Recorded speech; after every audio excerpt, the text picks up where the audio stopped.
വേടന്റെ കുറെ ദുശീലങ്ങൾ ഇൻഫ്ലുവൻസ് ആവാതിരിക്കുക. എനിക്കിത് പറഞ്ഞു തരാൻ ആരും ഉണ്ടായിരുന്നില്ല, ഞാൻ ഒറ്റയ്ക്കാണ് വളർന്നു വന്നത്. വേടൻ തിരിച്ചു വന്ന് ആദ്യത്തെ പരിപാടിയിൽ തന്നെ തന്റെ കാണികൾക്ക് നേരെ പറഞ്ഞ വാക്കുകളാണ്: എന്റെ മോശമായ കാര്യങ്ങൾ നിങ്ങൾ ഇൻഫ്ലുവൻസ് ചെയ്യരുത്.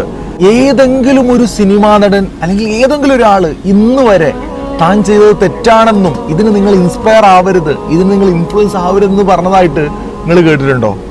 ഇനി ഇതിനേക്കാളും കൂടുതൽ സ്ട്രൈക്ക് ചെയ്ത മറ്റൊരു കാര്യമാണ് ഇത്. യാസർ അറാഫത്ത് എന്നൊരു പാലസ്തീൻ വിമോചന പോരാളി ഉണ്ടായിരുന്നു, കേട്ടിട്ടുണ്ടോ യാസർ അറാഫത്തിനെ? പാലസ്തീൻ വിമോചന പോരാളി എന്ന് പറയുമ്പോൾ ആദ്യം ഓർമ്മ വരുന്ന പേരാണ് യാസിർ അറഫാത്തിൻ്റെത്. അദ്ദേഹത്തിന്റെ നാട്ടിലൂടെയാണ് ഞാനിപ്പോൾ പോയിക്കൊണ്ടിരിക്കുന്നത്. ഈജിപ്തിലെ കൈറോയിലായിരുന്നു അദ്ദേഹം ജനിച്ചു വളർന്നത്. അപ്പോൾ അദ്ദേഹത്തിന്റെ പേര് നമ്മുടെ നാട്ടിലെ എത്രയോ രാഷ്ട്രീയക്കാർ പോലും മറന്നു പോകുന്നു, അല്ലെങ്കിൽ ഇതുവരെ ഉച്ചരിക്കാത്ത എത്രയോ ആളുകൾ നമ്മുടെ നാട്ടിലുണ്ട്.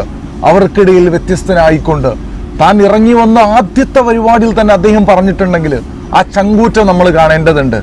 ഇപ്പോഴത്തെ സാഹചര്യം എന്ന് പറഞ്ഞാൽ ഇവിടെ പാലസ്തീനില് 3 ലക്ഷത്തോളം ആളുകളാണ് പട്ടിണി മരണത്തിലേക്ക് നീങ്ങിക്കൊണ്ടിരിക്കുന്നത്. ഇസ്ലാമിന്റെ കാഴ്ചപ്പാട് പ്രകാരം ബിൽ മഅറൂഫ് വയൻഹൗന അനിൽ മുൻകർ എന്നാണ്. നന്മ കൊണ്ട് കൽപ്പിക്കുകയും തിന്മ കൊണ്ട് വിരോധിക്കുകയും ചെയ്യണം.